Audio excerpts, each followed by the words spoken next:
We're live. This is so exciting. Yay! I hope you're all doing well and having a great December, great Christmas season.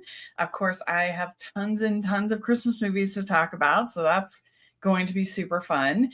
But I didn't want to do this alone. I wanted to have my friend Sari with me, so thank you so much. Oh, thank you, Rachel. It's always fun hanging out with you. I love It is these so days. fun hanging out with you. I Yeah. know I really appreciate you taking your time to do this. And how have you been doing? Good, good. It's been busy. We are smack in the middle of award season in Yeah. LA. So the Globes announcements just came out, and we've been kind of dissecting that over at Awards Buzz. Yeah, well, we have the chat room open for anybody, and I to see we already got some good comments. I'll share those in a second, but yeah, if you want to do a super chat, and if you have a specific question that you want us to answer, then put in the super chat. That would be super fun. And but yeah, the Globes announcement just yesterday. I guess what was a big surprise for you? Oh, gosh, I said this yesterday, but I really feel like my big takeaway is that FYC's work. All the events that we have going on in LA where the talent is showing up and they are engaging with voters and people are getting to ask questions and Is Has Neon been doing a bunch? yeah, they all are. They all Well, they I mean, just because they did so well. Neon did very, very well. Yeah, so that made Yeah, me wonder if they have been yeah, really pushing it. yeah. So I think specifically in the TV category, that's what we're really Mm. focused on yesterday. But certainly, like White Lotus was huge. It was so many nominations for White Lotus. Um, Yeah, this is another like where I don't watch a single show that won that got nominated. So I on the TV side, I have no.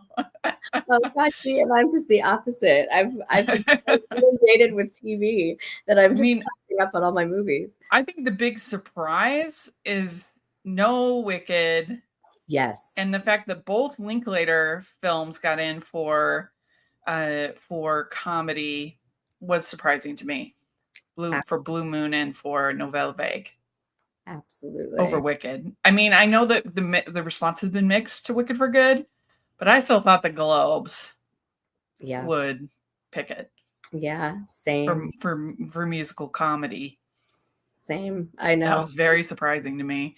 I mean, It's especially because I feel like I've heard no buzz for Nouvelle Vague. yeah. Which is I mean, it makes sense that they would have picked it because Hollywood loves nothing more than movies about themselves. And that's what Nouvelle is. True. It's about True. making a movie and I'm you I'm know. still surprised. I feel like Wicked was the shoe-in. I mean, Yeah. everybody thought even before, while this movie was being made, people have been touting it for Yeah. award season. So yeah, I'm That was a shocked. big surprise to me. That was Yeah. a big surprise. And so I do you feel like its Oscar chances are now? Yeah, I mean, you're dealing with a different body of voters, so it's gonna be I don't know. The Yeah, Globe, I mean the Hollywood Foreign Press isn't it only like 50 people? It's real they small. expanded For, it. They expanded it. I think it's like oh, they 3. did. Okay. Yeah, I think it's like 300 now, which is also Oh, I okay. feel like we saw a difference, just again, this year, I'll say, I think there's so many, talent-centered nominations as opposed to, like, project-centered nominations, like, people just really love an actor, and so you'll see them be nominated in a show that might not be their best, but because they love that actor, Yeah, which I they're don't like. I don't like that, accolades. you know. I mean, I I of course, I just wish that the whole campaigning and all of that wasn't even a factor, in my perfect world, it would really be about the actual, merit. But of course that's that's not the case. Uh-huh, But yeah. it's a bit of a bummer that all of that it's a bummer that it figures in so much, Yeah. that ugh, it's too bad. But yeah, that was surprising. That was the biggest, I thought, surprise. And I was just bummed because I mean, I knew that they wouldn't actually nominate actual comedies. I knew that, but it still was a bummer. Like if you're going to have it separated in musical comedies, like why not actually nominate? This was such a good year for like hilarious over the top comedies. And one that's very weird to me is I would think that it was just an accident would go into comedy. Mm. Like there's a lot, and that's why it didn't work for me. I didn't like it because the comedy was just didn't work for me. And but I would think if One Battle After Another is considered a comedy, then I think that It Was Just an Accident is almost identical in terms of tone and feel. And I just don't understand why that would be considered a drama and why One Battle After Another would consider a comedy. It makes no This has sense. this has been a debate that has been going on for a while now. I have no idea how you decipher between a comedy and a drama. We were It's just talking a about bummer because when you have like, I mean, Naked Gun was so good and it was so funny. And then Splitsville was hilarious and Backham Hall, so funny. Like you have three like movies that will make you crack up, and of course, none of them would get nominated, but like Jay Kelly, come on. I mean, that didn't get nominated in this case, but yeah. that's not there's no world where that's more of a comedy than Naked Gun. I mean, come on. Things get so confusing now. I feel like we're So just dumb. blending all these genres together, but that has kind of become a thing where it used to be really Because distinctive. all dramas have comedy and all comedies have drama.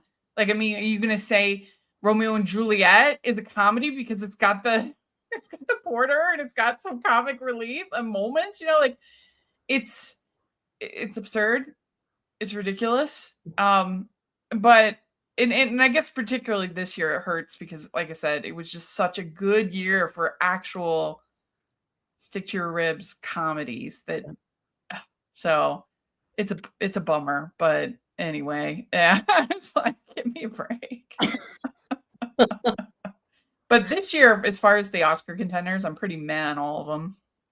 The only one that I really loved, I mean, most of them I recommended. They're like decent films, but the only one that I would say I love is probably Sentimental Value. Yeah, that's one of my favorites too. That one was really good. I thought it was the relationships, the it felt authentic and real. And I mean, I don't know why Stellan Skarsgård is in supporting. That makes no sense to me. He's the lead character. I mean, I guess the one daughter is the lead, but then he's like the whole movie's about him. Like, no, I don't understand that either. We constantly have this debate. It's the same thing with Hacks. I Why mean, is and by Ariana in supporting is absolutely absurd. yeah. Like I was willing to go with it for the first one because she is sort of supporting to Elphaba's lead in that one, but she is absolutely the lead in For Good. Well, I think also in those situations, like you can tend to split the vote, and that might be why, I mean, but that doesn't make it like I'm normally somebody who's like, who cares? People make too big a deal of category fraud, but that one is so bad to me. That is just atrocious. There's no world where she's a supporting performance in that movie. It is undefensible. I don't get it either. I don't know. I mean, it's defensible in what you're saying and more likely to win. So I understand it from that perspective. That doesn't make it any less skeevy. Yeah, I don't know how those decisions are made, but it does. It's made because they want to win. You look at but that doesn't make it any less wrong. You look at like Only Murders in the Building, right? And I feel like that's a show that's consistently getting nominated in multiple awards arenas. But you've got Martin Short and Steve Martin, and they're constantly pitted up against each other. And I feel like that's probably why neither one of them is, currently Yeah. taking home a trophy. Like, it's a hard I vote. mean, it's hard when you have a genuine ensemble, Yeah. but that's just not the case with Wicked. Like Wicked for Good. It is absolutely Glinda's movie. It is her. She is the protagonist. She's the lead character. She has I mean, I don't know this is a fact, but I would think she has the most lines. Yeah. Yeah. It's No, bonkers. decide. Ridiculous. I don't know who's making these decisions. I mean, I know, like I said, they're making it because they want to win, but that doesn't make it any less wrong. So, all right, we got some comments here. We got the latest movie I saw was Zootopia 2. So good. I really enjoyed it too. I thought it was funny. I thought it had a good case. I thought it was lighter on the messaging than the first one, which I appreciated. Like I think the first one it worked as a sort of fable, like a Mother Goose kind of story, real strong. And I think that worked especially for 2016. It kind of fit the moment, but I don't know. I just feel like that would have it's more subtle. I think this time with the snakes and the reptiles and everything, it's there, but I just found it was a little more nuanced than the first movie as far as messaging. So Yeah. I appreciated that. Did Yeah. you get to see it yet? No, I have not seen Oh, Zootopia okay. yet. Yeah. I feel like everything, especially in the animated world, the K-pop. What a weird world. What a weird year for animation. K-pop Weird year. is, And I know we talked about this before, but it's like just it's and like K-pop Demon Hunters world, and we're all just living in it. and what a bonkers announcement for the Golden Globes. Like, why did they hire that guy? Like, the Sky Marshall, she did great. I've actually interviewed her. She's awesome. But the guy, I mean, I understand some of the harder, maybe some of the harder Asian names is things I could understand, but you should still practice and be ready. Like, you're being hired to be a host. Like, if I was doing it, I would try at least to pronounce the names right. And this guy, he said, "Am I lie?" Oh Who no! pronounces Amelie? Like that's not even that hard of a name. Oh Did you hear no! that? I didn't hear He it. says, "Am I lie?" for Amelie. Oh Why my! would you split? Like Amelie's not that uncommon of a name. It's like the John Travolta moment at the Oscars with Idina Menzel. Like That's I can even picture doing Emily, if you were really bad. But am I lie? Like what is that? So funny. I was laughing. oh shoot! I gotta go back and watch it. I totally Oh yeah. I mean, it was a mess. Like he got practically again, I could understand getting some of the sentimental value names a little, because they're a little harder in the Norwegian. But come on. Oh no! Am I lie? It was so funny. Oh no! Yeah, I read it. I didn't watch it. Horrible, horrible. But and actually, if you want to listen to a good interview, my interview with Sky Marshall, she is absolutely hilarious. She was so fun. I loved her interview. Have you ever gotten to do any Matlock or any press for that or No. yeah. Yeah. She's great. I'm happy that the show has been such a success because Yeah. she's wonderful. Okay, we got Jeremiah says, I finally saw Superman. I know I'm late. I enjoyed it, though nothing could have prepared me for how madcap and unapologetically silly it is. I didn't mind the different take on Superman's parents. That's interesting. It didn't strike me as madcap, but I mean, that's within the tradition of Superman. If you think about the Reeves films, I mean, especially Gene Hackman's performance is very silly, over the top, bad guy kind of a thing. So I certainly don't think like especially if you look at Superman 3. I mean that gets. I mean, it is way more madcap than this Superman. You've got Richard Pryor in there hamming it up and real slapstick throughout. So I wouldn't say that. I don't know. That's interesting that he Mm. felt that way. I don't know. What do you think about the comedy in Superman? It's interesting that you make that comparison. I feel like people just superhero movies in general these days seem to be a little bit formulaic. So I feel like A I little bit know silly. I know what Jeremiah is saying. So it's like it is kind of nice to be reminded that they didn't start that way. Yeah. That they were a little bit more silly back in the day, or Oh, mad yeah. I mean, look at the cat. 1966 Batman. Yeah, Then you've got the shark, you've yeah, got the yeah, shark spray and a shark venom.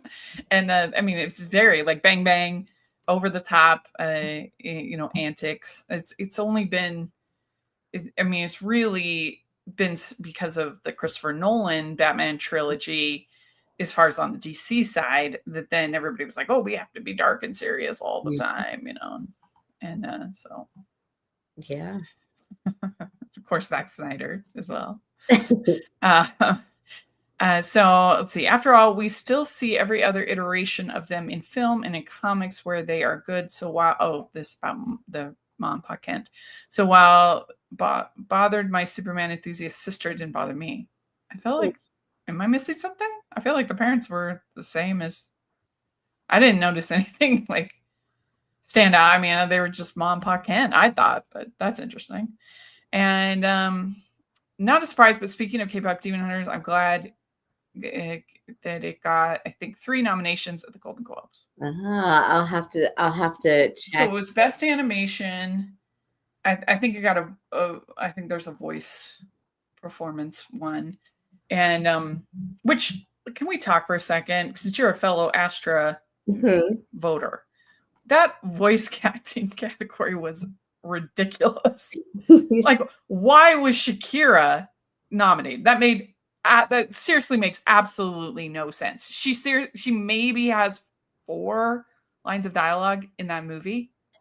Oh, well, she's Shakira. She's Not No, a good reason. look, also, again, I do feel like, we'll say it again, this is a K-pop Demon Hunters world, and we're all just living in it. There were other films, like, I really enjoyed In Your Dreams. I got to take my nephew to the premiere for Oh that. yeah, I enjoyed it as well, and I got to interview the director. Yeah, like, there were Alex. Yeah, there were I wonderful mean, Shakira, movies. I mean, I guess if you want to give her, she sings a song, but Yeah, she doesn't have any hardly any dialogue. yeah, Like there's so many other performances that you could have picked in Zootopia 2. So that made absolutely no sense. yeah. Also, I don't even remember a voice actor performance in Weapons. I guess there's some, is there a narration or what? I was so confused by that. Oh, And then they have the narration from Train Dreams. I'm like, of all the voice acting performances from this year, especially because there's so many interesting foreign anime this year, they could have given a nomination to. That would have been very interesting. you need to be on To the nominating committee. I guess I do because I Yeah, was like, you should. what? You totally should. There This was 3 that were absolutely absurd. There was only one that I mean, I voted for the K-pop Demon Hunters Yeah. voice actor, but I was just like, I just feel like it's gonna be nice it's nice to see the the movies or the talent, the artists who were nominated, but I do just feel like I don't know. I think that's such a phenomenon that I just feel like there's just no world where that doesn't win everything. yeah, I mean, I agree, but that doesn't make the nominations any less insane.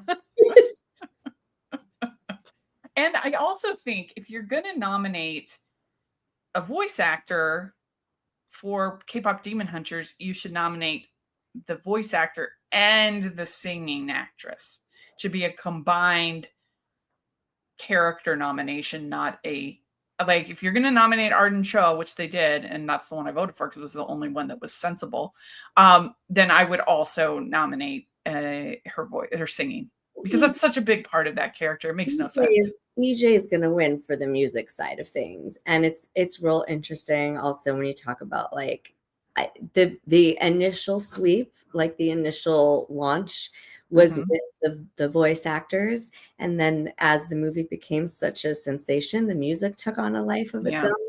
And So so, I think that it should be a combined Arden Cho and AJ nomination because that's the character and it's so yeah, essential to the character. EJ is a musician. She's a singer, and She she voices the character. so I do feel like she is gonna she is gonna win in those categories. Like she's to me, she's What more. category? Because she doesn't get the song writing. She doesn't get credit for the song. Yeah, she does. Yeah, she Because wrote it. what's that? Oh, she wrote it? Okay. Well, Yeah, that's lucky because normally she wouldn't just for being the singing yeah. voice. No, she wrote. But I'm just saying, I think that you should tell the Astor people that if there is a combined vocal performance of both singing performance and vocal performance, it should be both of them nominated together because it's a combined. Is you're nominating the character, Yeah, right? yeah. It Yeah, I is. mean, It and it's is not like this is something new. I mean, you had in Aladdin, you had Linda Larkin and Leia Salonga as Jasmine. yeah, You had and same thing with Aladdin. I can think of those both of those, but the singer and the voice actor you bring up were. a good point. Like maybe there should be just a whole other category. I mean, the fact that No, I just think that they should nominate the character. It's a voice acting performance. Who created the character? okay, I could see that. I could see that. I would say Yeah. nominate on instead of the character, nominate on the artist separately. So it'll be like voice actor performance and Voice song actor or performance and voice. singing. Like yeah, like singing and acting, like Yeah. separate it I yeah, categorically that way. that would be better, although it's already such a bloated list. Like Yes. that's why I voted against splitting. Well, I mean, I voted against splitting into comedy drama because I knew that they wouldn't actually nominate comedies, so what's the point? Mm. So I voted against it, but also because it takes like 45 minutes to book just to enter your votes. It's a lot. It's a It's lot of work. long. Yeah, yeah. But anyway, that's just what makes sense in my brain. It's a character who voiced the character. There's two voice actors who voiced the character. So it should be a double nomination. That's Yeah. my story and I'm sticking to it. Okay, here we go. So I was referring to the parents from Krypton and the reveal with them that they wanted to Superman. Oh, got it. Got it. That makes more sense. I can see that. Yeah, they were a little. But again, I mean, in the original Superman, I mean, you've got Marlon Brando Mm. up there, and he was like too good for the role. And there's these things he's him talking about how he that well, what was his quote? Like is that he that it was like an everyman role, and I forget the actual quote, but it's very. He basically was over it. He didn't think it was worthy of his acting talents, and there certainly was no love lost between him and Christopher Reeves. Mhm. Yeah, he didn't think he was very good. Uh, but anyway, so yeah, I mean it's fair. I mean, it's James Gunn. He's Yeah, always going to bring in some humor, make it a little silly. yeah, yeah. True. So, um, okay, so let's. Yeah, here's Marlon Brando. that he, that that Marlon Brando made the entire shooting process a struggle. Not only did he require uh, luring out of his trailer with the promise of food, the actor refused to learn lines and was generally uninvested in making a movie for which he received a small fortune. That let's see here. That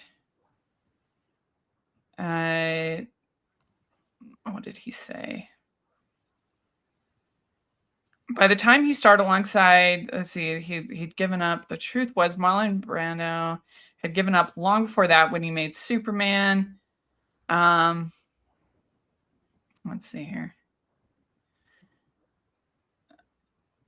He says here that it was here that Brando made a perplexing suggestion and essentially tried talking his way out of appearing on screen in Superman. Why don't I play this like a bagel? He asked Donner, who went on to describe the rest of his bizarre exchange. He said, how do we know what the people on Krypton look like? Recalled the director. That maybe they look like bagels up there in those days. That it says Brando was keeping him and Donner waiting for an hour before they were finally greeting them with his unlikely proposition about bagel. That thankfully, Donner managed to talk Brando out of his fanciful take on the character by suggesting the kids would forever think of Brando when they thought of Marlon Brando when they thought of that. The actor certainly was remembered for his portrayal, blah blah blah, and that. Yeah, he made evidently, even though he was on screen for less than 20 minutes of the movie, Marlon Brando was paid $3.7 million for Superman and given 11.75 of the back end. Oh, he got a back feat end deal. his buddy Jack Nicholson topped a decade later when he was Joker. That's interesting. Anyway, at least he like Joker, like he's all in, he's given a real performance. I don't like that movie, but as much as most, but really, anyway, yeah, Marlon Brando was evidently epically bad on set. Wow. Carrie Gould said that my job was to get Marlon out of his trailer. Marlon had no incentive to be on time because his agent had struck the most amazing deal for him. Every day that the picture went over, he got millions of dollars.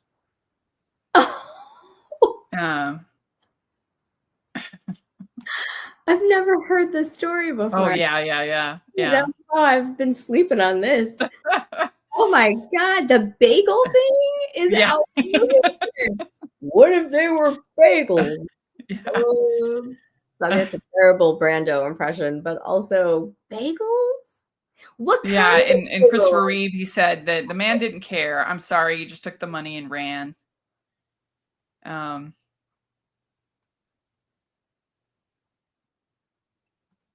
is anyway.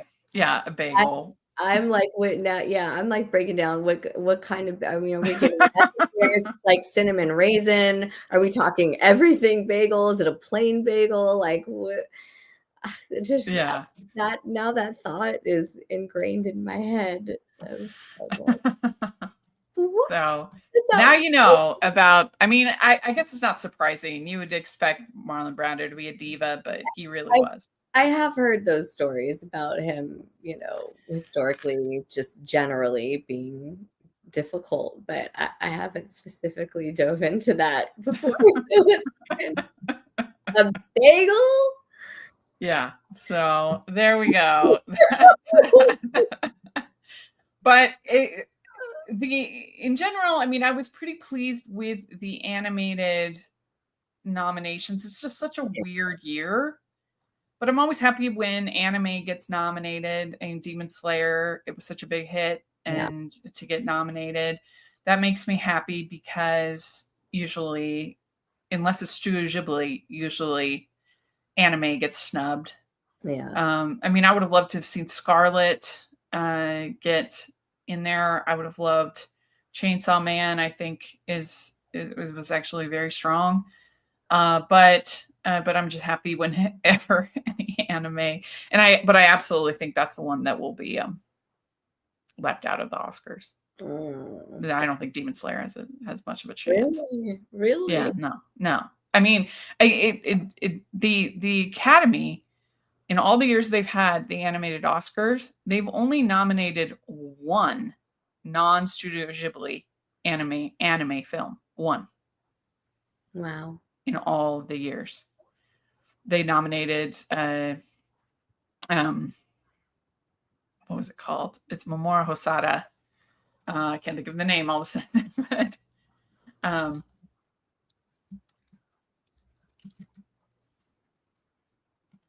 man, that's a shame. they nominated Mirai. It's called Mirai. That's Okay. it. I mean, you think of the great films that they could have nominated that, like something like that, that they could have, I mean, so many more from Momoro Hosada. They could have nominated Your Name, which I'll never forgive them Mm. for that. And uh, they could have nominated Tokyo Godfathers. They could have nominated, there's so many incredible anime filmmakers and films that they Yeah. no, they just have a bias against anime, and they just do. If it's not Studio Ghibli, that is the only one. So So interesting. Do you think it's just that we're just inundated with content that there's just so much to choose from that gets no, I think that they are just a little bit racist and not wanting to nominate stuff from Japan. I I do. That's what I think. I mean, Jeez. in no world is Boss Baby a better movie than Your Name. Like, what is wrong with people? Okay, when you say it like that, when you break it down like that, I guess, yeah. Yeah. And how many people are watching it, maybe is the thing. And the problem too that you have is that some people, when they think of anime, they immediately think Pokemon, they make the Digimon, and there's nothing wrong with those things, but it's like they have it in this sort of TV kind of uh sort of schlocky kind of idea, and they just can't move beyond that when there is like such a variety Yeah. in this corner of the world, like a disturbing war film. Like, I mean, there there's all different varieties, and I don't know. I just think that both anime has been given this kind of label by some people in the academy, and also just like fear of subtitles, fear of international releases, fear of just things that are Japanese. I mean, how often do it's getting more that you see international releases, but it took a long time, Yeah. and so yeah. I mean, also a lot of times those, it's like companies like Funimation don't have like the budget to really do a real campaign that like Studio Ghibli or G Kids is going to be able to do. I'm sure. But and I mean that's the reason for Your Name, is that it was a Funimation, it wasn't a, but it's it's absolutely absurd. No Makoto Shinkai, nothing, no nominations. But anyway, so that was my frustration. But I think that it is K-pop Demon Hunters. It is that year. I could see Little Am I Lie. I can see it coming through. The No. only reason is because it's a very good film. It would be my pick, is what I voted for Asterisk. Yeah. I think it is the best overall animated film of the year, but I think that if with the success of Flow, if they kind of continue along that vein of thinking and that this sort of trend, I could see Amelie being a surprise, because Wow. it is excellent. It's really good. Wow. Yeah, I mean, and you can never count out Disney, of course. Zootopia 2 is a very good film. The first one won. It's done very well at the box office. It has some messaging, so I wouldn't put it past the it winning, but I would say that I think K-pop is the favorite. Yeah.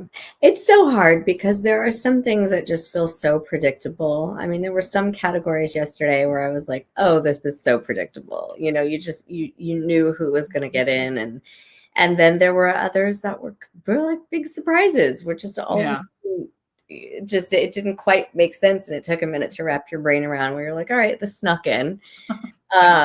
So yeah, I guess I mean that's kind of the fun in it, is just dissecting it and trying to figure out. And I think it's so funny because these people that are like obsessed with awards is I always just amazed at how they're able to pull these crazy statistics out of the like out of nowhere. Be like, uh, I don't know, a like I don't know, like just these statistics about the how much somebody has won and being nominated and 5 times with, dancing on one foot and like I mean it's ridiculous what they would come up with.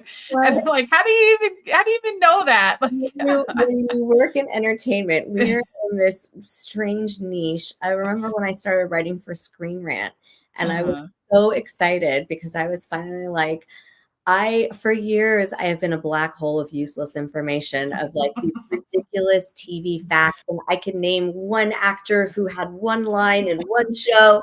And people would be like, what do you talk? How do you know? And I mean, really, so it's nice to be able to find something that could put all of that to use where it's just like if you're able Yeah. to retain that information and there's a home for it, amazing. You have found your place in the world. Yeah, it's very funny.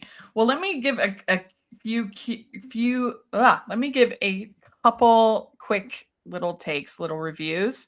Mhm. So I would say in general, as far as the big Oscar contenders, like I think most of them are good, but not I don't love almost any of them.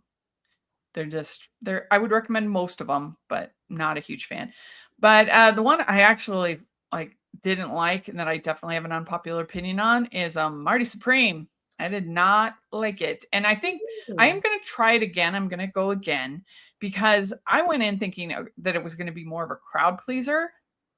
Like, I thought it was gonna be like a sports movie, you've got ping pong, you've got, Timothée Chalamet, and I really should have gone in with it's an A24 movie, it's an arts film, but I just found everything to be so unlikable and so, like, I wasn't, like, really that invested in the story or the characters. I just I don't know. I'm gonna try it again. I'm gonna go again, but I didn't like it. I found it was long and just why am I watching these people like behave this way and give nobody that I am rooting for? He's That's a really misogynist. He's rude. He's not pleasant. Like I don't know. Like I didn't enjoy any of the characters. Yeah, that's really hard in a movie, and it is an actor's job, even if a character is doing unlikable things, to make them likable. Yeah. Otherwise, you have an audience who doesn't care what happens. They're just Yeah. not invested in the character. So Yeah. that's tricky. If it's not And resonating, And I was bummed that I was hoping that Fran Drescher would have, like, a little bit of a kind of a fun role. No, she's in it for, like, 2 minutes. yeah.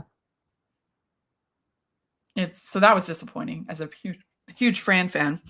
What do you think But about the directing side of it with Safdie? Like, yeah, I mean, it was good. Yeah, it was well directed. It could have used a major edit. Yeah, I think it was 30 at least 30 minutes too long and because repetitive, he's but basically up against his brothers. Josh also oh, I mean, it's better than that. with it, yeah, The yeah. Smashing It's Machine. I it's don't know. it's just yeah, interesting. Yeah. Yeah. But the one I really loved is Sentimental Value. Like, we already talked about that, but I really thought that that was like emotionally true. And even though it has unlikable characters, I was still rooting for the relationships felt true to me. I was invested. It had enough lighter moments mixed in the dialogue, the again the characters. I don't know. I just thought that I think that this is the best script of the likely to be nominated scripts. And most of the movies up for adapted and original screenplay, I actually think the screenplays are the worst part about the movies. Even if I overall liked them, like Sinners, for instance, I think that the screenplay is the worst part about that movie. I Really? liked it overall, but I think it's a very messy script. They don't even bring the vampirism in until about 45 minutes into the movie. It becomes an entirely different thing.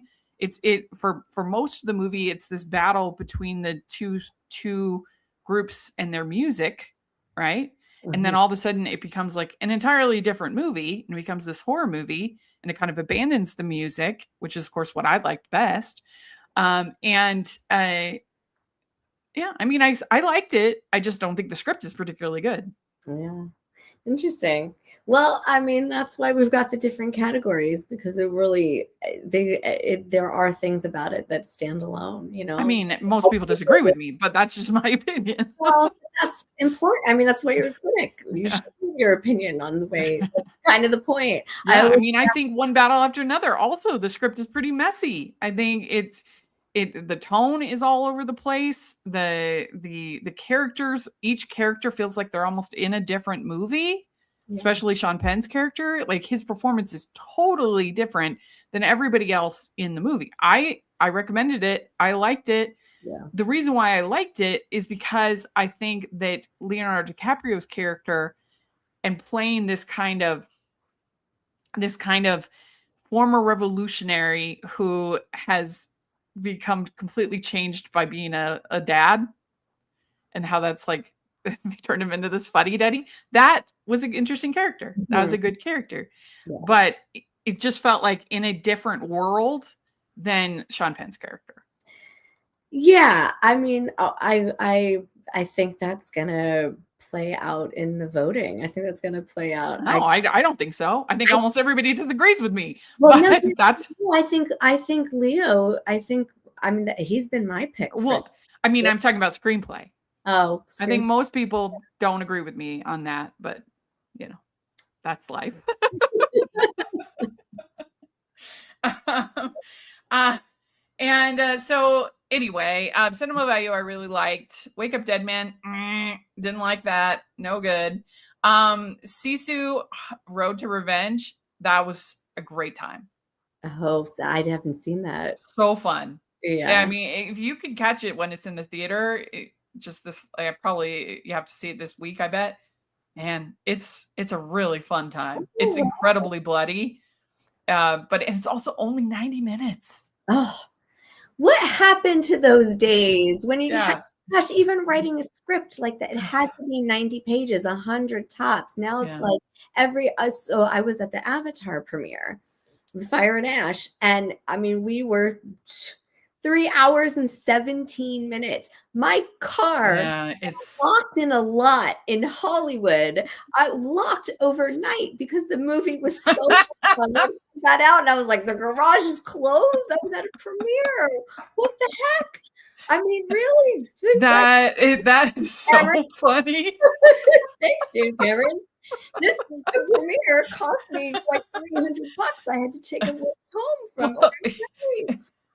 3 hours and I mean, 17. Disney, come on. You need to reimburse Sorry for that. That's absurd. I'm like, do better, guys. Come on. Well, we also had crazy situation with our screening of Avatar because they sent the film, right, for the IMAX, but it was late. So it didn't get there until 10 something and 10:30 that morning. And the uploading of the I mean, I guess it wasn't a reel, I guess it was the digital file, whatever. But it we got there and it was only at like 60% download. They've been Wow. doing it all day because it needs many hours to do it. And so I waited over an hour and I was like, this is ridiculous. And so I left and then they were like, we are going to give because some of the members of UFCA, Utah Film Critics Association, are CCA members, and so Mhm. they needed to be able to vote. And so they were like, "We're going to do a special screening the next morning," and so it ended up just being me and my friend Patrick. What a real experience to be basically. I mean, I feel like it's a power move. Yeah. Yeah, That for sure. like a private screening of Avatar 3. Totally. Like, thanks for opening the theater for me. This has been fun. I can be like, if there's ever any kind of battle of importance or battle of thing, did you get a private screening of Avatar 3 just for you? No, okay then. I No, did. I got stuck on the streets of Hollywood. Was that That's what I got. Oh my gosh, that's really funny. Oh, one that you should definitely check out, it's playing right now in LA, is 31 Candles. Oh, Small indie by director Jonah Feingold. Did you see Xmas mm, 2 years ago? no. Xmas? It was on Prime Video, so you might have seen it. Well, But maybe. anyway, it's a very sweet movie. He's writing these. This one isn't a rom com exactly. All has romantic elements, but it's in the tone and feel of romantic comedy. I would say. It's about this. He plays a man who decides to go through his bat mitzvah. He's 30 and he's turning Oh, 31. okay, that sounds very familiar. Yeah. Yeah, it's really cute, and I know he's out there in LA right now. There's some showings, so Oh, you should check it wow. out. This is Okay. really good. Yeah. Um, okay, some other ones real quick. So Jay Kelly, I think this is okay. It's the performances are pretty good. I liked but it's hurt by the fact that it is very similar to Sentimental Value, and Sentimental Value is far superior. Yeah. Also, both are about celebrity types and their daughters, the relationship with their daughters. But this definitely could have used a good 45 minutes, maybe cut off. There's a Mm. lot of repetition and a lot of unnecessary uh, train rides through Italy. We didn't need,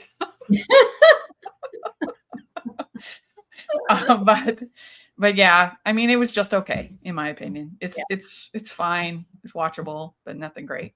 Yeah. Okay, Left-Handed Girl. This was pretty cute. I found the adult characters to be kind of insufferable, but look, that was cute, so it's fine. Uh, uh, if you want, I think the best Hallmark movies, Christmas movies, Christmas Above the Clouds, really good. We Met in December. It's kind of a serendipity kind of story, but I think done very well.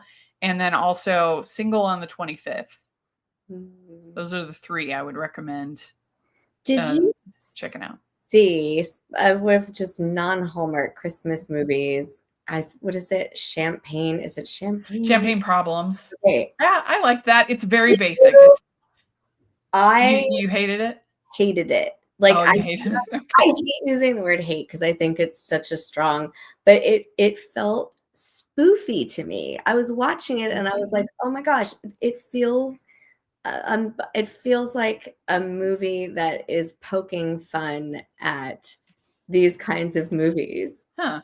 Like it I was can just see that. it was I so mean, there's a outrageous. little bit of humor, but I don't. To me, it was just Well, like, not in the humorous way, in like the stereotypical way where you just mm, there were things that was like I predicted that entire movie. I was oh watching yeah, it is. It and I'm is completely basic. It I, is. it Yeah, was so to hold my interest was just like yeah. I mean, I thought that they had good enough chemistry, but I would never argue with anybody that didn't like it because it's very formula. yeah, You know. I totally thought about you and I was like I could get rid of this. This is a non-Hallmark Christmas movie. I need to know what's going through your head. What was going through um, I not tell you, the movie I don't know, hate it, but I really didn't like is Ella McKay. Did you go to that no, screening? no, I haven't seen that one.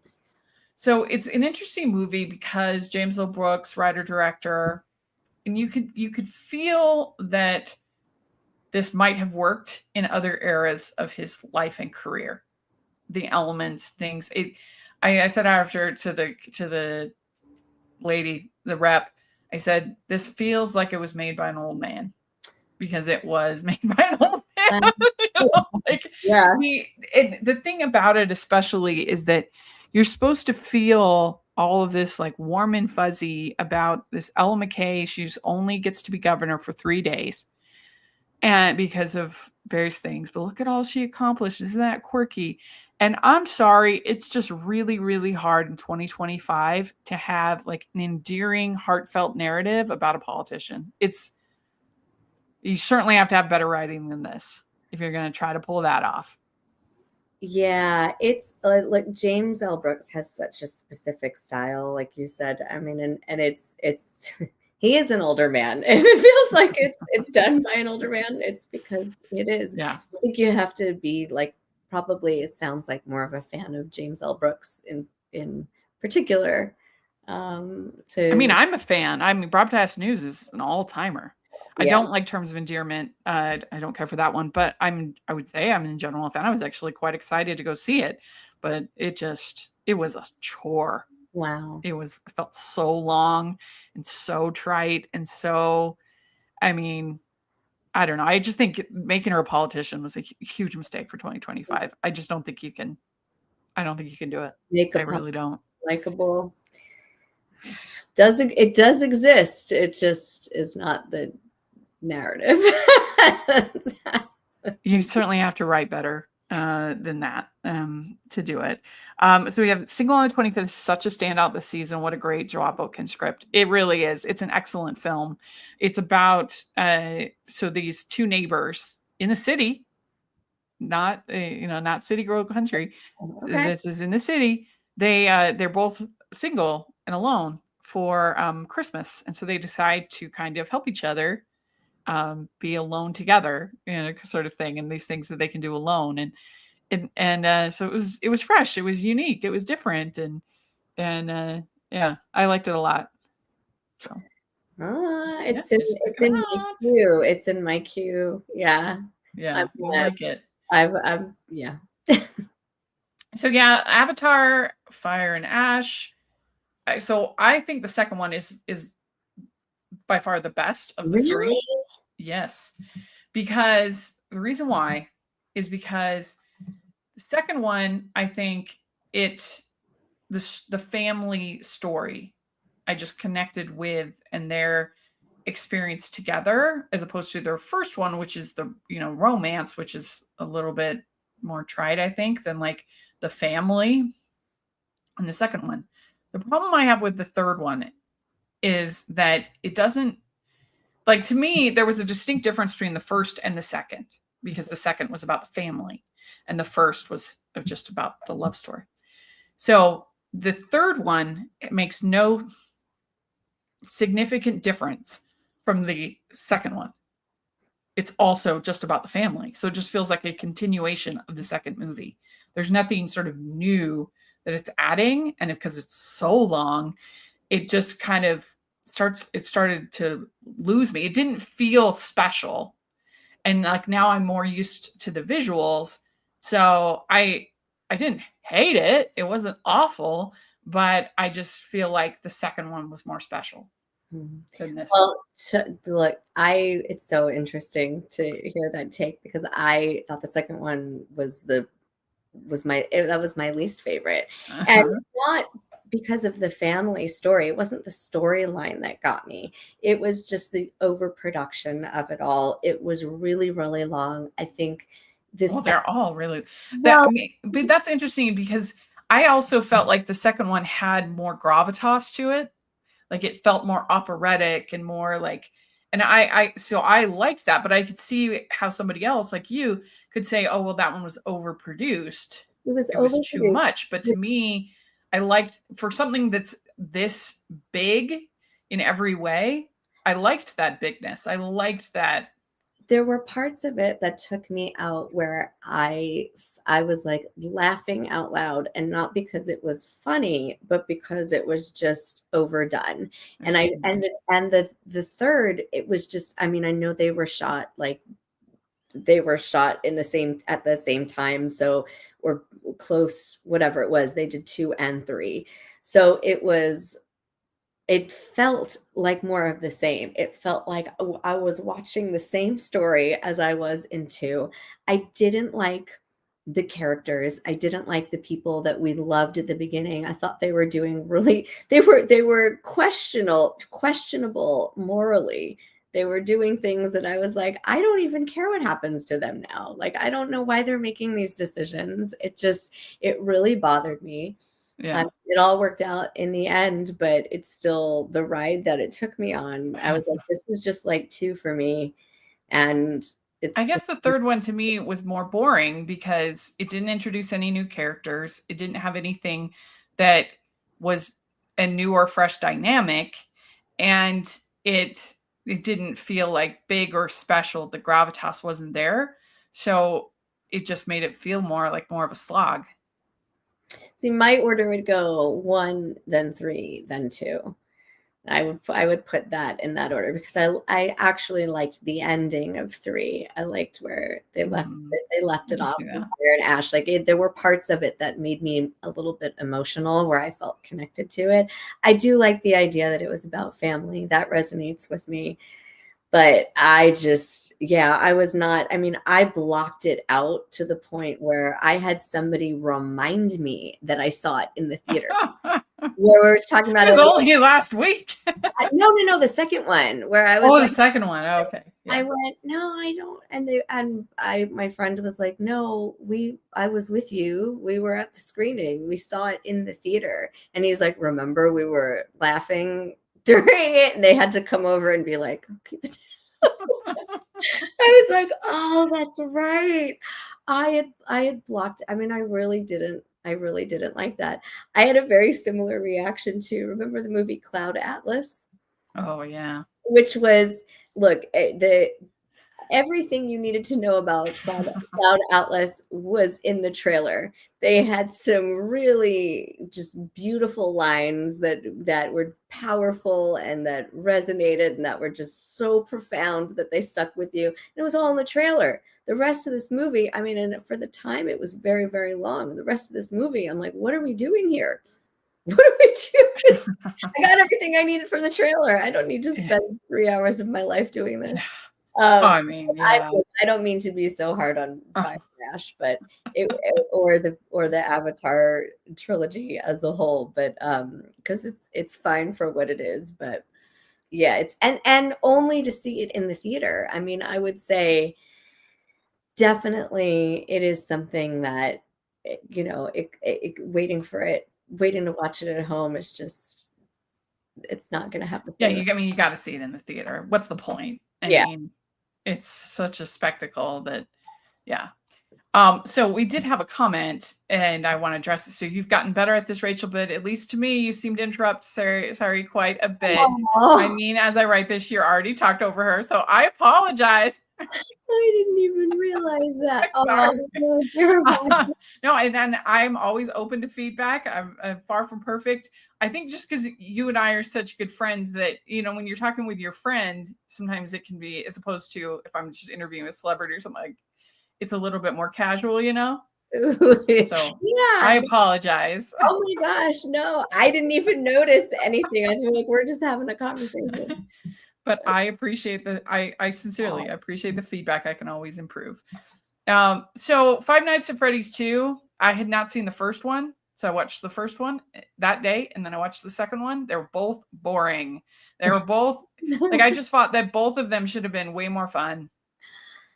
Okay, so I have not seen either of them. I've gotten like a ton of invites to the different screenings, and for whatever reason, my timing has not worked out. I never felt like it was worth it to make that drive up, and I'm so glad you're saying that because it just confirms.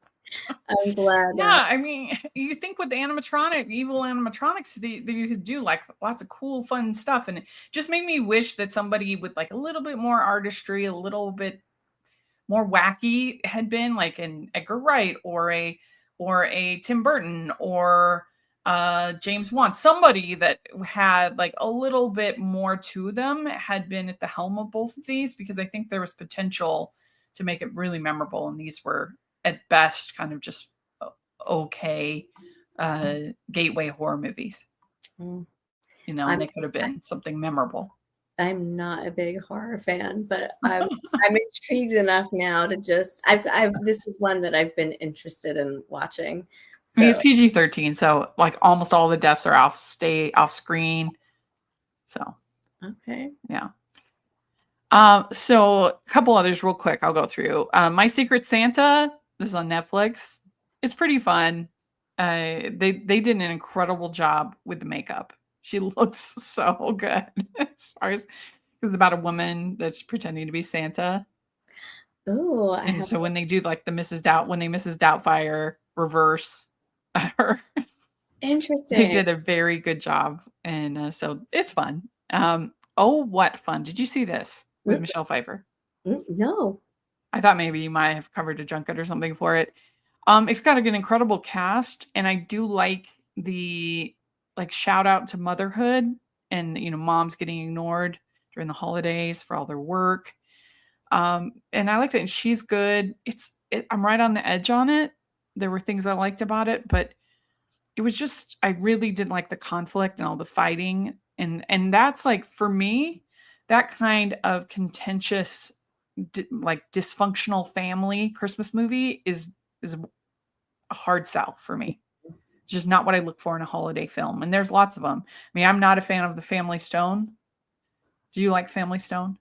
It's okay. It's okay. I think when I think of contentious family films, it was I Go to Home for the Holidays with Holly Hunter. Oh yeah, Yeah, yeah.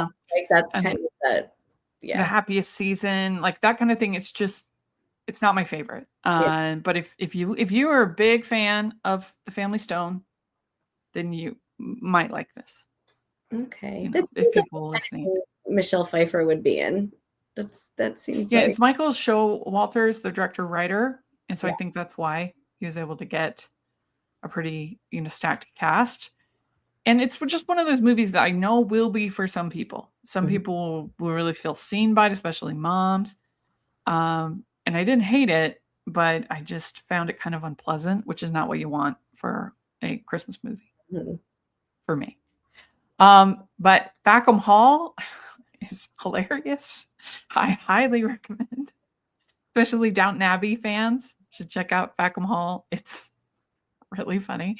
I read an article where they said that the writer inputted 280 jokes Wow. into the movie. Oh my gosh. I don't even know about this film. Oh my gosh, yeah. So it's got Thomasin McKenzie and Damian Lewis. Damian Lewis plays like the Lord Grantham type, and he meets a untimely end, and then it becomes like this murder mystery, and it's Oh. it's very funny. Oh, that sounds fun. That sounds Yeah. really Oh, you got to see it. okay. Yeah. What is it on? What is it? No, it's just in theaters. Oh, it's in theaters? Yeah, Where? Fackham Hall. Oh my god. Tom Felton's in it from Harry Potter, and Okay. he's gonna marry his cousin, and there's just like all this ridiculous thing with him and Thomas and McKenzie. She's one of the Davenports, and she's funny. She's very like innocent, naive, um, and it's one of those comedies that they just keep the jokes coming. So even if you don't laugh at one joke, the next one's right there. And I love it. there's my favorite is there's a scene where they go hunting. That's really hilarious because how it's like hunting scenes, so they throw the things up and then they're like click click click click, and you expect to see birds, come that they're hitting the birds, and it starts out with birds, and then it's like all these different animals flying from the sky, Oh my god. including like Oh a deer at one point, like a deer with the things. oh my goodness. That was Oh so funny. my goodness. They got like Wow. a horse, like all this stuff. Wow. So and that's why I'm so bummed about the comedy categories, because it's just like I just don't understand how anybody could justify that One Battle After Another is funnier than Fackham Hall and You Naked know, Gun and Splitsville. okay, you know what I think it is? Just the fact that I didn't know that that was even in theaters, that No, hasn't crossed my path at yeah, all. I the think it's because we're so oversaturated. Like yeah. there's so much content that we're expected to consume, and And it's just sad that like the campaign is such a factor. That yeah, but and I don't think it's but I also think there's just like a lack of respect for like true comedies as being like great films worthy of nominations, worthy of, but it's just as hard, if not harder, to make somebody laugh than to. and I don't think the campaigns are in a bad way. Like it allows voters direct access to be able to have conversations with the talent, that maybe if you're not getting an interview, or you get to ask the questions that you want and really kind of, I don't know, I think it can be a wonderful thing, but it also goes to, yeah, if you don't have the money to put into a movie to be able to afford to put together these events, or Yeah. multiple events, like the Smashing Machine has had multiple events, and it shows Eh, in its nomination. yeah, it shows 'cause that was not a strong film. Okay, a couple others real quick. So 100 Nights Hero. This is a 100 Nights of Hero. So this is it's very similar to The Favorite. This has Lanthimos energy to me. So if you're a big Lanthimos fan, I would recommend people check this out. Everybody knows I'm not a big Lanthimos fan, so it wasn't exactly for me, but it was like fun enough. It's about this woman in medieval era, and she's married to this gay man, basically, who doesn't want to consummate the relationship. And he leaves, her husband leaves, and this man played by Nicholas Galsantine comes, and he's just like super swoon, super hunky, and so becomes and that, but then she's also kind of in love with her maid, so it becomes this kind of love triangle between these three, and it's worth a watch, I would say. Sounds good. Yep. And then Merrily We Roll Along. This is the pro shot of the Broadway revival. And we have an episode of Onstage Blog, me and Jax, that's going to be coming this week. We already recorded it, recapping this. It's very interesting because the director did almost this entire musical in close up, which was a very bold choice for a pro shot. It's a Broadway pro shot. And I've already seen some pushback against that. I think it was an interesting attempt to try to make this feel cinematic, like it's not a pro shot of a Broadway play. But there were a couple moments where I was like, you really should have panned out. There's a song called The Blob in here, and you didn't need close-ups for the blob. Like literally, you want to see the blob. Like you want to.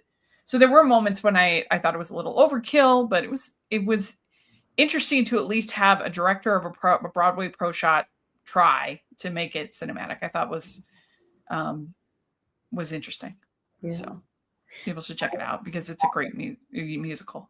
Yeah, that was one thing. I was supposed to cover it, and I don't know, something happened. So I was supposed to screen it and didn't end up screening it, and I still have not seen it. But in its place, if we were I just on the theme of Christmas movies, have you seen Tinseltown? I have not. Ah, Oh, I need to see it. okay, yeah, fantastic. I mean, it's like Rebel Wilson is fun, and to Oh see, yeah, this got UK release. yeah, to see Kiefer Sutherland in a role like this is really fun, because this is not anything you would expect. Um, I've gotten to speak to the director and some of the talent from it, and so that yeah, it's a lot of fun. It's a really good Christmas Yeah, movie. I would very good. definitely, and the director's a total sweetheart. Like his Oh, cool. love for Christmas movies, and it's just, yeah, Yeah. it's fun. So next one is Song Sung Blue. This is like such a generic movie. Like this, I would have rather have just watched a concert of Hugh Jackman and Kate Hudson singing. Okay, so this was Neil also Diamond. a surprise because they've been promoting this movie like out of the wazoo, but like Hugh Jackman didn't get the Globe nomination and Kate Hudson Yeah. did. So it's interesting, but I'm seeing It's this. not bad. Like you can watch this and be like, it's fine. But it just felt very run of the mill to me. Yeah. Yeah, they did. That seems to be the consensus of it. But I will say I mean, the plugs that they've been doing for it are quite fun. I believe they showed up, I want to say it was like a bar in New York City. Yeah, yeah, I saw that. Like that kind of stuff is really cool. Yeah. But also in that respect, like I think Kate Hudson's character was like a little bit more layered than Hugh Jackman's in this, so she definitely deserved, you know, out of the two. It's I'm glad that she Out was. of the two, yeah. I mean, I'd agree, but it was just a very forgettable film in my opinion. Yeah. But then No Other Choice. This it's not really my thing. It's not my jam, but it's well done. It's a this is actually a comedy. It's a dark comedy, so I understand why it's being included in comedies. It's he wants to basically like kill all these people, and he's very has all these sort of dark fantasies, and um so yeah, and his frustration with his family and everything in his life, and so Yeah. and it's very well directed. And it's also anti-capitalist. He works for this like paper company, and his frustration, that's who he wants to kill, and he fantasizes and about killing people in the paper company. So yeah, it's good. It's not really, my thing, but it's well done. And then I saw David last night, and I really enjoyed it. I thought that it had very good songs. It had like an epic quality. The animation was good. The voice acting was good. It's a little too long, and it's also, I would say, not successful in the few moments that it tries to be kid friendly. And then for most of it, I think like kids under 10, I think will be a little bored by it it because it just sort of goes hardcore biblical epic. It doesn't try to be like cute and very much. There's a little bit, but that doesn't work. And so I would think, not because it has anything offensive to kids under 10, but I just think they might get a little squirmy. Interesting. For kids, little kids. Yeah. But I thought it was very well done. So let's see, we got a couple comments. So we have, I do want to see Facom Hall. It does look funny in a very quick, going there, witty way. And thanks for being so gracious about my feedback, Rachel. Again, I don't mean to be unkind or picky. No, I am totally, you can't be a critic and not be open to criticism. Kind of goes with the job. That's a very good point. And thanks to Jeremiah for having my back too. Absolutely. I want Sari to come back. I want her to keep. I love you. I'm interrupting. I love doing this with you. So I don't even think about it either, because it's like we're just in conversation. Yeah. Stuff. I'm like, it's just you and I talking, which is so cool. But I really do appreciate the feedback, because most of the time we kind of put this stuff out there and you actually don't know how it sounds to the listener. You don't get that feedback. And then so I have no problem. Let's see here. So we did get a thing. I think next year's animation slate looks good. Goat from Sony Animation looks good. Yeah, it looks pretty good. So that should be interesting. I guess I think we have 2 from Pixar. I think Toy Story 5 and Hoppers next year. I'm not sure what DreamWorks has coming out. I know there's stuff from Illumination. Is Shrek 5 coming out next year? I'm not sure if that's 2026 or 2027. And let's see here. Well, I'm not excited for Ice Age 6. I hope there's a chance it gets Blue Sky brought back. I don't think that there's much of a chance of that, because Blue Sky was actually in New York. It was its own animation studio. And I think there's no chance that they're opening that up. Maybe they might use that studio label again as kind of a nostalgic ploy, or but outside of the animation world, I don't think most people, if you asked them who produced Ice Age movies, they have no idea about Blue Sky. They would not be able to tell you. I mean, I think the average person probably would have a hard time even coming up with Illumination. And if they're super successful, like studio names, if it's not Disney, Warner Brothers, Universal, I don't think most people know. So I think, sadly, because I love Blue Sky, I don't think that is going to happen. But you never know, I guess. Disney's hard to predict what Disney's going to do. So there we go. I think that we covered. Oh, let me real quick just go over my theater. Yeah, you're on it with the theater. Thanks. You inspire me every time I'm seeing a show, stereophonic at the Oh, Pants. I wish I could see it. Oh, yeah, you have to let me know how it is. Yeah, yeah. So every time I got to see Moulin Rouge at the Pantages. Every time I'm just like, Yay. you come to mind. There's certain things where I'm just like, I can't wait to talk to Rachel about this. Oh, that's what makes me so happy. Yeah. Um, so I saw Annie at Mill Creek Community Theater. I love Annie, and this is so fun. Mill Creek Community Theater. They just like use an office space at City Hall and put on these productions. They like put a platform. They have some lights. Like, jeez, it's unbelievable. I saw Frozen at Health Center Theater. That's like the big spectacle theater house here, and it was incredible. One of the best things I've ever done. It's really highly recommend. Let's see here. I saw Christmas Carol at the Parker, and that's one of my favorite community theater, and they do such a good job every year with Christmas Carol. That's my favorite. I also saw one called Ebenezer, which was so interesting because this Ebenezer adaptation was very faith focused, and then the I would say the one at the Parker was more focused on like the horror elements, making it spooky, making it scary, Jacob Marley, the ghost, things like that. And so I thought that it was so interesting to see the same story from two totally different lenses right next day following each other. So that was cool. I saw White Christmas at Heritage, and I think that is such a good adaptation of that movie. It's very good. And they did a great job. It's so cute. Heritage Theater. It's a restored church that they have converted into a theater, and it's so good. I love them. And then I also saw Christmas Carol the musical, which I am not a big fan of. I think that I mean they did a great job at Ogden Musical Theater, incredible production, but I just feel like Alan Menken. I think he maybe spent a weekend on this musical. It really feels like he took Beauty and the Beast and just put like a Christmas Carol skin on it.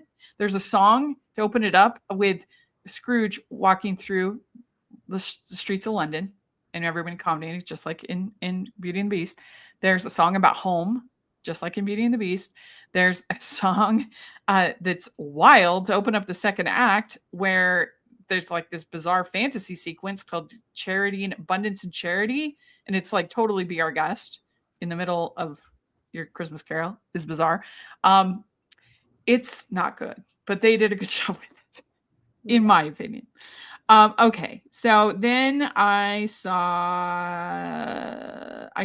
"'Twas the Night Before Christmas," Cirque du Soleil, and it was really fun. It's fun to do something different, but it was also kind of small. Like most of the performances were just like one aerialist, one juggler, two maybe. So Cirque du Soleil, you kind of expect it to be kind of bigger. Yeah. At least I would. But it was fun.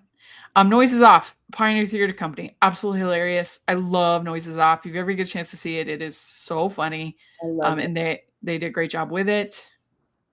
She Loves Me, Lehigh Arts Center. It's one of my favorite musicals, and it was so fun. I enjoyed it. And then finally is it's Naked Mole Rat Gets Dressed. And this is a musical for children. It's kind of about a mole rat who decides to wear clothes, and it kind of shakes up the community. I guess it's based on a children's book. It was pretty cute.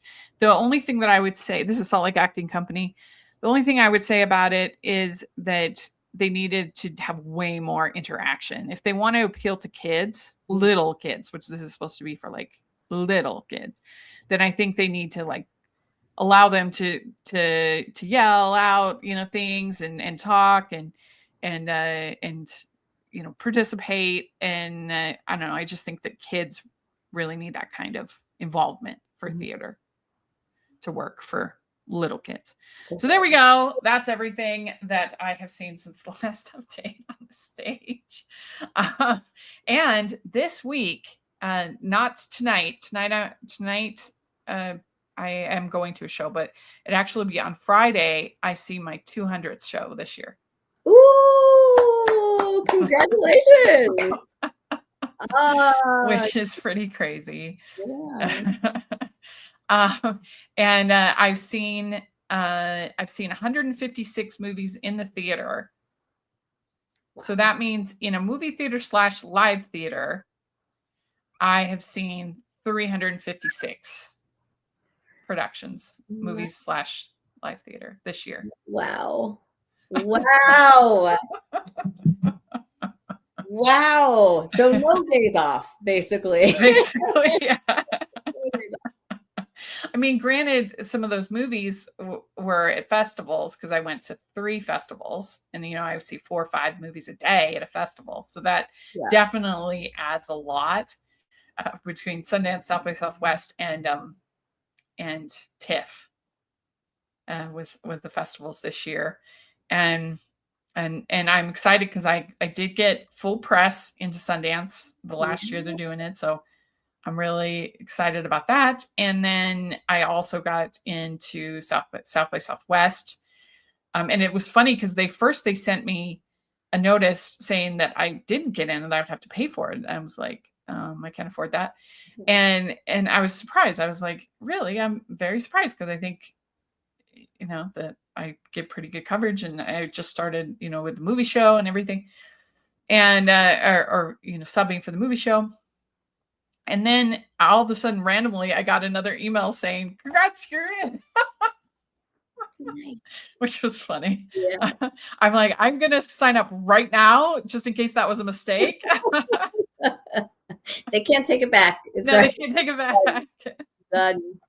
Yeah. So that was funny. But awesome. but it's really helped me a lot having gone to the festivals, the 3 festivals I went to, because I was able to kind of stockpile movies so that I was able to still go to the theater because I didn't have to go to the screenings of some of these movies, so that helped me actually a lot to still be able to do the theater, which I'm grateful for. So anyway, and I'm still hosting KSL, co-hosting KSL movie show right now, still just subbing, but I would love if people check that out. Friday mornings, KSL at 11 o'clock Mountain, so 10 o'clock your time.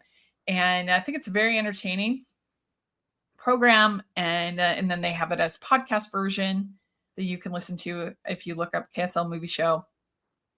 And I would just love people to check that out. Let them know that you like me being on it. That would be awesome. And so hopefully, fingers crossed, that I get to keep doing it and keep, because I'm really enjoying it, but I'll enjoy it as long as I get to. Yes. So there we go. I think we covered everything.